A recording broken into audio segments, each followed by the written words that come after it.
শহীদ আবু সাইদ হত্যা মামলার আনুষ্ঠানিক অভিযোগ দাখিল। বেগম রোকেয়া বিশ্ববিদ্যালয়ের সাবেক প্রক্টর সহ আসামি 30 জন।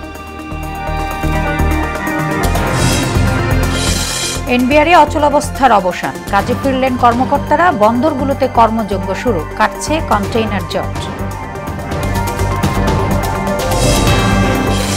হাসিনাকে আশ্রয় দেওয়ার প্রতিবাদে ভারতীয় দূতাবাস ঘেরাও কর্মসূচি জাকপার। আগামী নির্বাচন পেশিশক্তি ও কালো টাকার প্রভাবমুক্ত রাখার দাবি জামায়াতের।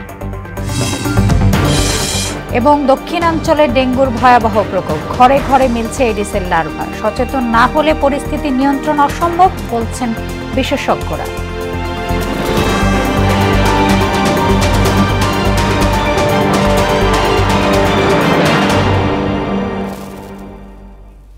আসসালামু আলাইকুম, সবাইকে মোহনা সংবাদে স্বাগত। শুনছিলেন শিরোনাম, আর পুরোটা সংবাদ জুড়ে আছি আমি সোনিয়া ইসলাম।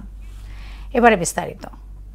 জুলাই গণ অভ্যুত্থানে রংপুরে বেগম রোকেয়া বিশ্ববিদ্যালয়ের শিক্ষার্থী আবু সাইদ হত্যাকাণ্ডে দায়ের করা মানবতা বিরোধী অপরাধের মামলার অভিযোগপত্র জমা দিয়েছে প্রসিকিউশন। সকালে বিচারপতি নজরুল ইসলাম চৌধুরীর নেতৃত্বাধীন 3 সদস্য ট্রাইব্যুনালের 2-এ এই তদন্ত প্রতিবেদন দাখিল করা হয়। গত 24 জুন তদন্ত সংস্থা ট্রাইব্যুনালের প্রসিকিউশনের প্রতিবেদন জমা দেয়।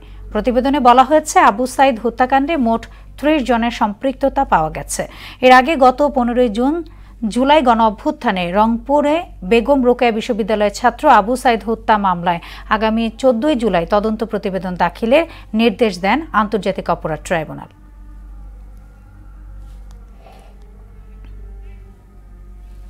দর্শক, এ বিষয়ে আরো জানাতে আন্তর্জাতিক অপরাধ ট্রাইব্যুনাল থেকে যুক্ত হচ্ছেন সহকর্মী কাজী পাপ্পু।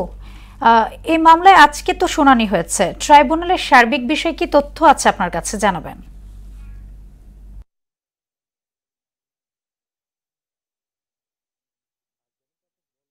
মামলার যে আসামি, তাদের মোট আসামি হলেন 30 জন। সেই 30 জনের ভিতরে 4 জন কিন্তু গ্রেফতার এবং বাকি যে 26 জন রয়েছেন তারা কিন্তু পলাতক রয়েছেন। এই 26 জনকে গ্রেফতারের জন্য ওয়ারেন্ট দিয়েছেন, ওয়ারেন্ট চেয়েছেন ট্রাইব্যুনালের যে চিফ প্রসিকিউটর তাজুল ইসলাম। তিনি চেয়েছেন যে তাদের গ্রেফতারি পরোয়ানা চেয়েছেন এবং সেটাই ট্রাইব্যুনাল মঞ্জুর করেছেন। যে 4 জনের মানে যে 26 জনের ভিতরে উল্লেখযোগ্য যিনি ছিলেন তিনি হলেন হাসিবুর রশিদ বাচ্চু, যিনি তৎকালীন বেগম রোকেয়া বিশ্ববিদ্যালয়ের ভিসি ছিলেন। এছাড়া ছিলেন মনিরুজ্জামান বেল্টু, রংপুর মেট্রোপলিটন বিভাগীয় কমিশনার, আরিফুজ্জামান উপকমিশনার। এই 3 জন কিন্তু মানে প্রমুখ। এছাড়া রয়েছেন পুলিশের আরও বেশ কর্মকর্তা রয়েছেন ছাত্রলীগ, যুবলীগ এবং আওয়ামী লীগের যারা সশস্ত্র ক্যাডার রয়েছেন, তাদের বিরুদ্ধে গ্রেফতারি পরোয়ানা জারি করেছেন। এবং যে 4 জন এই মামলায় গ্রেফতার রয়েছেন তাদের প্রোডাকশন ওয়ারেন্ট চেয়েছেন, সেটাও মঞ্জুর করবেন। অর্থাৎ পুরো যে ট্রাইব্যুনালের যে ওয়ারেন্ট চেয়েছে, প্রোডাকশন ওয়ারেন্টে আমি বলেছি যে 4 জনকে শুধুমাত্র তারা বেশ কয়েকটা মামলায় গ্রেফতার ছিলেন, কিন্তু তাদেরকে এখন স্পেসিফিক এই আবু সাইদ হত্যা মামলায় গ্রেফতার দেখানো হবে।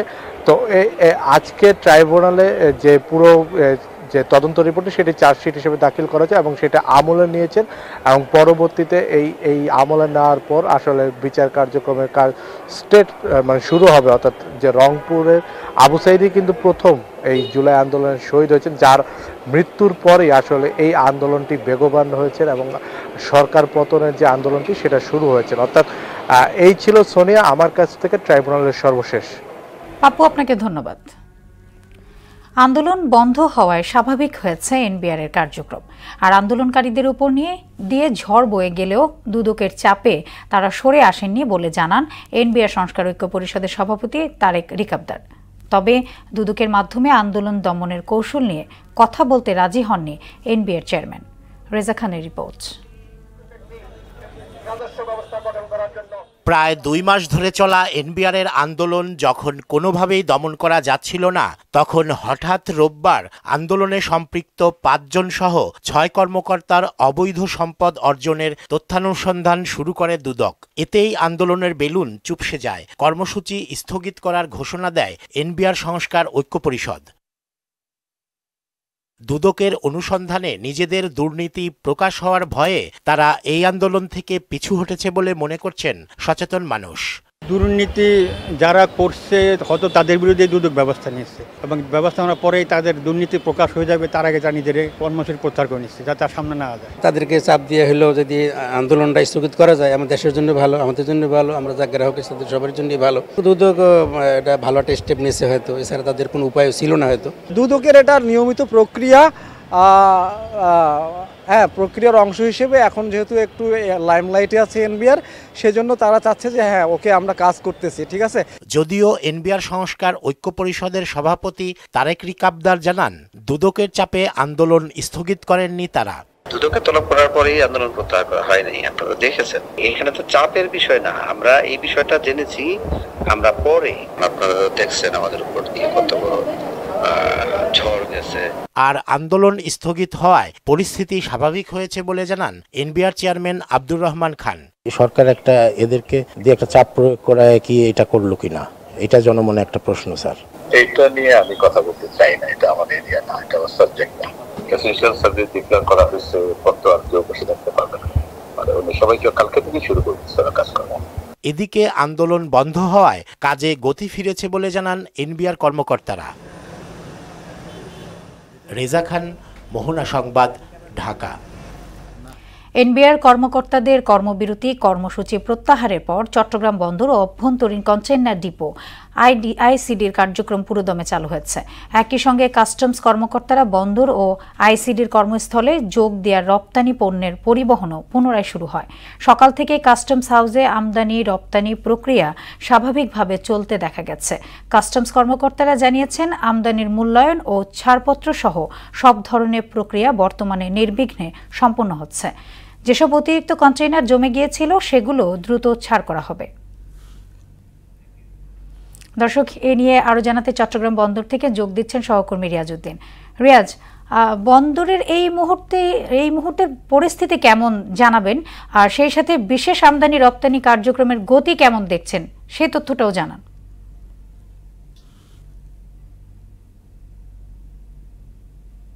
আপনাকে ধন্যবাদ। আমি এই মুহূর্তে রয়েছি বন্দরের পাশে। দেখতে পাচ্ছেন আসলে যে বন্দরের যে কার্যক্রম সে কার্যক্রম ইতিমধ্যে চলমান চলছে। গতকালকে কাস্টমস এর কর্মবিরতি যে শাটডাউন, সেই শাটডাউন থেকে আসলে সরে আসার পর থেকে আসলে গতকাল সন্ধ্যা থেকেই এই কার্যক্রম শুরু হয়েছে এবং বন্দরের যে সচল অবস্থা সেটা ফিরে এসেছে। তো একটু জানিয়ে রাখি, গতকালকে এবং শনিবার দুই দিনে আসলে শনি রোববার দুদিনেই আসলে কন্টেনারে প্রচুর জট হয়ে গিয়েছিল। প্রায় ৩,৫০০ কন্টেনার খালাস হয়নি, যেহেতু এই বন্দরের সাথে এনবিআর এর কাস্টমস এর যে ছাড়পত্র শুল্কায়ন বা ছাড়পত্র আমদানি রপ্তানির যে একটা কার্যক্রম রয়েছে সেটা কোনোভাবেই আসলে সম্পন্ন হয়নি এবং সেই কারণেই আসলে গতকালকেও আমরা দেখেছি কোনো কার্যক্রম সারাদিন হয়নি, কিন্তু সন্ধ্যার পর থেকেই আমরা দেখতে পেয়েছি যে শাটডাউন তুলে নেওয়ার পর থেকে আসলে তাদের কার্যক্রম শুরু হয়েছে এবং যারা বেসরকারি ডিপোর মালিকরা রয়েছেন তাদের সাথে কথা বলেছি, ব্যবসায়ীদের সাথে কথা বলেছি, কাস্টম কর্মকর্তাদের সাথে আমরা কথা বলেছি। তারা বলছেন গতকালকে থেকে যে শুল্কায়ন প্রক্রিয়া এবং সন্ধ্যার পর থেকে আসলে কাস্টমের যে কর্মকর্তা তারা এই যে বন্দরের যে কন্টেইনার ছাড়পত্র সহ বিভিন্ন কার্যক্রম সেগুলো সরাসরি শুরু করেছেন এবং ইতিমধ্যেই যে কন্টেইনার জমেছিল সেটা অনেকাংশে আসলে সচল হয়েছে এবং কন্টেইনার আস্তে আস্তে বের হচ্ছে বন্দর থেকে। এই ছিল আসলে চট্টগ্রাম কাস্টমস এবং বন্দরের বর্তমান কার্যক্রম। এই ছিল আমার কাছে সর্বশেষ। সোনিয়া। রিয়াজ, আপনাকে ধন্যবাদ। শেখ হাসিনাকে আশ্রয় দেওয়ার প্রতিবাদ ও তাকে ফেরত দেওয়ার দাবিতে ৬ আগস্ট ঢাকাস্থ ভারতীয় দূতাবাস ঘেরাও সহ মাসব্যাপী কর্মসূচি ঘোষণা করেছে জাতীয় গণতান্ত্রিক পার্টি জাকপা। জাতীয় প্রেস ক্লাবে জুলাই গণ অভ্যুত্থান স্মরণে আগামীর বাংলাদেশ গড়ার লক্ষ্যে জরুরি সংবাদ সম্মেলনে আয়োজন করে সংগঠনটি। ভারতীয় আগ্রাসনের প্রতিবাদ এবং আওয়ামী লীগের বিচারের দাবিতে ৮টি বিভাগীয় শহরে গণসংযোগ ও লিফলেট বিতরণ করবে জাকপা। গণহত্যাকারী শেখ হাসিনাকে আশ্রয় প্রদান, সীমান্তে হত্যা, ভূমি দখল, অবৈধ পুশিন, পানির ন্যায্য ইচ্ছা না দেওয়া এবং দেশের আভ্যন্তরীণ বিষয় নির্বাচনে হস্তক্ষেপ সহ সকল বিষয়ে ভারতীয় আগ্রাসনকে রুখে দিতে হবে। আমাদের দ্বিতীয় দাবি, জুলাই পিলখানা, শাপলা, মোদি বিরোধী আন্দোলন এবং লগি বৈঠা গণহত্যার দায়ে ফ্যাসিস্ট শেখ হাসিনা ও তার দোসরদের বিচার করতে হবে। ফেব্রুয়ারিতে জাতীয় নির্বাচন ঘিরে আশার আলো দেখছে জামায়াত ইসলামী। বৈষম্যহীন দেশ গঠনে আগামী নির্বাচন পেশি শক্তি ও কালো টাকার প্রভাব মুক্ত হবে বলে আশা জানিয়েছেন দলের নেতারা।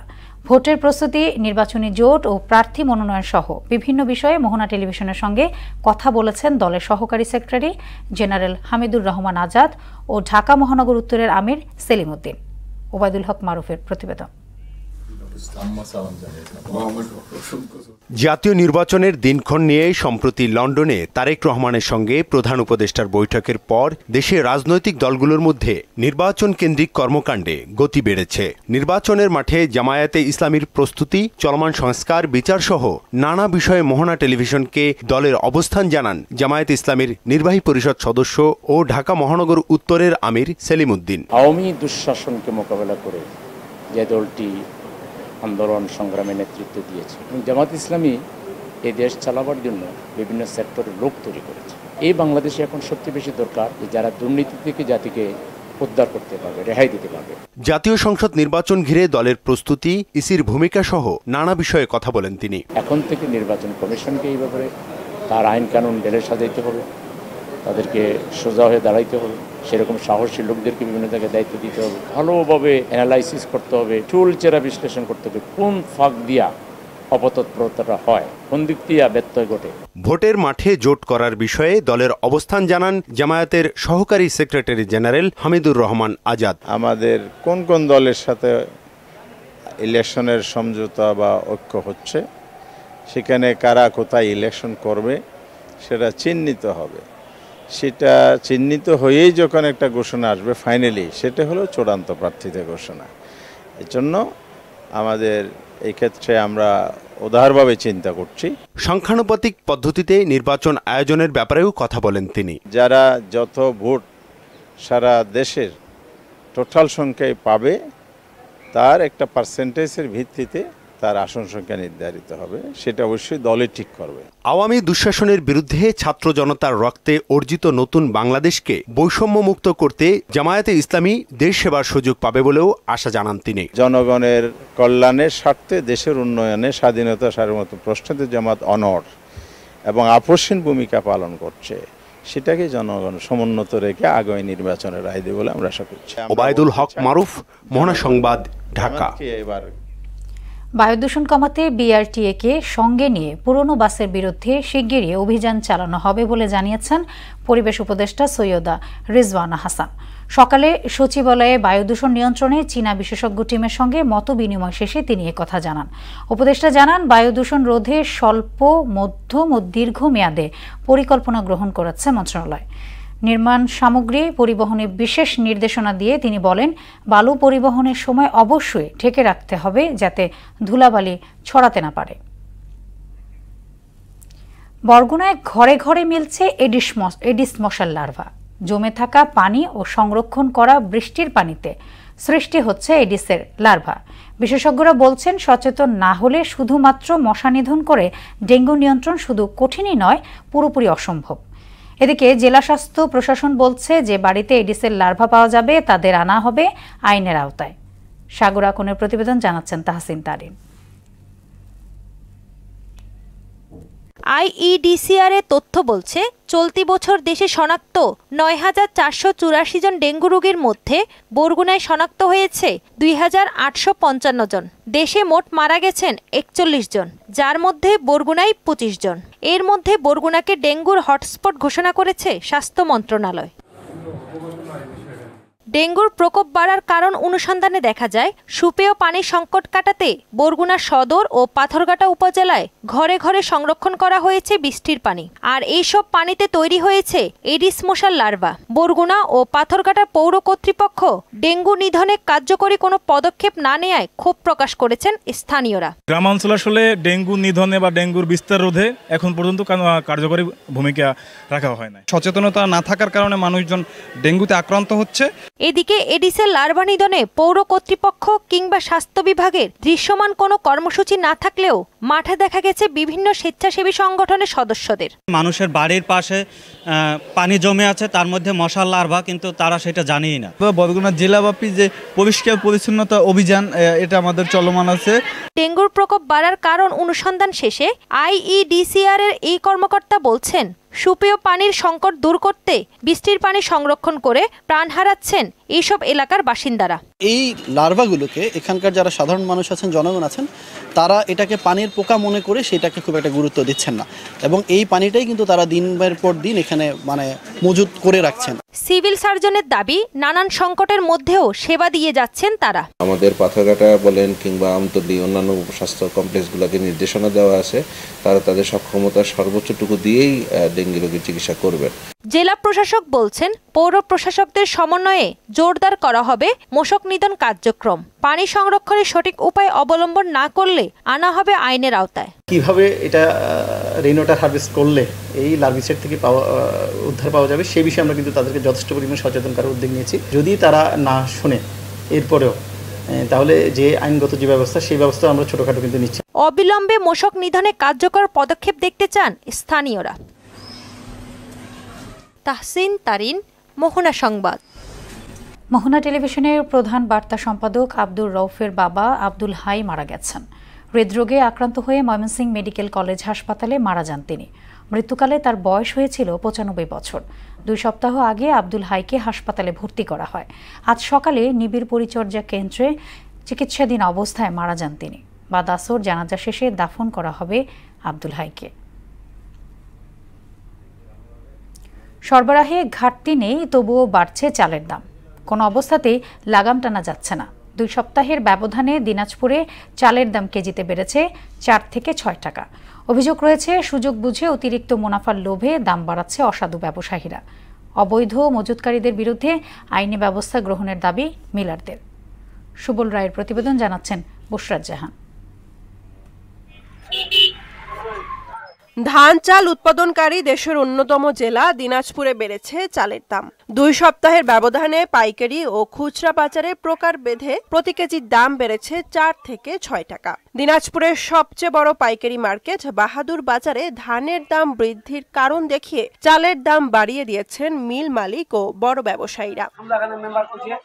বিয়ার 28 চাল প্রতি কেজি বিক্রি হচ্ছে 65 টাকায়, যা আগে ছিল 58 টাকা। এছাড়া বিয়ার 29 54 থেকে 60, সুমন স্বর্ণা 52 থেকে 59, গুটি স্বর্ণা 50 থেকে 53, মিনিকেট 64 থেকে 75 ও নাজির শাইল 75 থেকে বেড়ে হয়েছে 79 টাকা। কিছুদিন আগেও আমরা চাল 3000 টাকা 3100 টাকা বস্তা কিনছিলাম মিনিকেট, এখন সেই চাল 3600 3700 টাকা যাচ্ছে। তা আমরা সাধারণ যারা ছোট চাকরি করি বা সাধারণ মানুষের জন্য তো চালটা কেনা খুব বার্ডেন হয়েছে, কষ্টকর হয়ে যাচ্ছে আমাদের জন্য। সিজন চালের সেই সিজনের সময় এসে যদি চালের দাম বৃদ্ধি থাকে, তাহলে সরকারের উচিত দাম কমানো। আমাদের নাভিশ্বাস হয়ে গেছে। প্রচুর চাল মজুদ থাকলেও উচ্চমূল্য ছাড়া মিলাররা চাল ছাড়ছেন না। বাধ্য হয়ে বেশি দামে বিক্রি করতে হচ্ছে খুচরা ব্যবসায়ীদের। মিনিকেট ছিল আপনার 3000 টাকা, আজকে হচ্ছে 3300 টাকা। এবার বস্তায় প্রায় 150 থেকে 200 টাকা প্রতি পার প্যাকেটে, বেশি 50 কেজি প্যাকেটে। আড়তদার মনে করেন, বড় অটোমিল ও কর্পোরেট কোম্পানিগুলো চালের বাজার নিয়ন্ত্রণ করে। সরবরাহটা কম পাওয়ার কারণেই দামটা বেশি, আর হঠাৎ করে আবার ধানের দামও একটু অস্বাভাবিক বেড়ে যাওয়ার কারণে একটা আমাদের কিনতেও সমস্যা হচ্ছে, বেচতেও সমস্যা হচ্ছে। আর মিল মালিকরা জানালেন, লাইসেন্সবিহীন ব্যবসায়ীদের কাছে হাজার হাজার মেট্রিক টন ধান চাল মজুত আছে। সরকারিভাবে তাদের বিরুদ্ধে ব্যবস্থা নেওয়ার দাবি এই মিলারের। মার্কেটে ধান পাওয়া যায় না, আমার মিল আছে, আমার কিছু ধান প্রয়োজন, কিনতে হবে। সেই ক্ষেত্রে ধান বেশি দামে কিনতে হয়, আর কিনলে চালের পড়তা একটু বেশি পড়বে, সেভাবে আমাদের মার্কেটে বেচতে হবে। মার্কেট অনুযায়ী তো বেচা কিনা করতে হবে। দিনাজপুরে বছরে 16 লাখ মেট্রিক টন চাল উৎপন্ন হয়। বুশরাত জাহান, মোহনা সংবাদ। এবার দেশের বাইরের খবর। ইসরায়েলি বর্বর হামলায় গাজা জুড়ে গত 24 ঘন্টায় প্রাণ হারিয়েছে আরও 72 জন। এদের মধ্যে ত্রাণ সংগ্রহ করতে গিয়েও নিহত হন অনেকে। এদিকে গাজায় অস্থায়ী যুদ্ধবিরতি নিয়ে আলোচনায় বসছে ইসরায়েলি সরকার ও তাদের সেনাবাহিনী। তবে এর মাঝেও উভয় উত্তর গাজায় বড় ধরনের সামরিক অভিযানের প্রস্তুতি নিচ্ছে ইসরায়েল। বিস্তারিত কাজী শাহরিনের ডেস্ক রিপোর্টে। গাজায় থামছেই না ইসরায়েলি বর্বরতা। ফিলিস্তিনিদের ওপর একের পর এক প্রাণঘাতী হামলা চালিয়ে যাচ্ছে নেতানিয়াহু সেনারা। আশ্রয় কেন্দ্রের বাসিন্দা সহ ত্রাণ প্রার্থী ক্ষুধার্ত মানুষের ওপরও গুলি চালিয়ে এক অমানবিক পরিস্থিতি তৈরি করছে ইসরায়েল। এতে গেল 24 ঘন্টায় প্রাণ গেছে 72 জনের, আহত হয়েছে বহু মানুষ। আহতদের মধ্যে শিশুর সংখ্যা বেশি বলে জানিয়েছে স্বাস্থ্য মন্ত্রণালয়। গাজার মেডিকেল সূত্র জানিয়েছে রোববার ভোর থেকে শুরু হওয়া ইসরায়েলি হামলায় শুধু গাজা শহর ও উত্তরের অংশেই প্রাণ হারিয়েছে অন্তত 47 জন। মার্কিন প্রেসিডেন্ট ডোনাল্ড ট্রাম্প যুদ্ধবিরতি চুক্তির জন্য চাপ অব্যাহত রাখলেও দখলদার ইসরায়েল উত্তর গাজায় বড় ধরনের সামরিক অভিযানের প্রস্তুতি নিচ্ছে। গাজা শহর এবং জাবালিয়ার বাসিন্দাদের দক্ষিণের উপকূলীয় এলাকা আল মাওয়াসির দিকে চলে যাওয়ার নির্দেশ দেওয়া হয়েছে। আইডিএফ সতর্ক করে বলছে তাদের অভিযান পশ্চিমে আরও তীব্র এবং বিস্তৃত হবে। যদিও চলমান হামলার মাঝেই গাজায় অস্থায়ী যুদ্ধবিরতি নিয়ে আলোচনায় বসতে যাচ্ছে ইসরায়েলি সরকার ও তাদের সেনাবাহিনী। এতে নিরাপত্তা বাহিনী ও সরকারের ঊর্ধ্বতন কর্মকর্তারা জিম্মি মুক্তি নিয়ে আলোচনা করবেন। অন্যদিকে ফিলিস্তিনের পশ্চিম তীর থেকে হামাসের 60 সদস্যকে গ্রেফতারের দাবি করেছে ইসরায়েলের গোয়েন্দা সংস্থা শিন বেত। সংস্থাটির বরাত দিয়ে আরব নিউজ জানিয়েছে 3 মাসের অভিযানে হিব্রুন শহরে হামাসের বৃহৎ পরিকাঠামোগুলো খুঁজে বের করা হয়েছে। কাজী শাহরিন, মোহনা সংবাদ। শেষ করব মোহনা সংবাদ, যাবার আগে শিরোনামগুলো আরও একবার।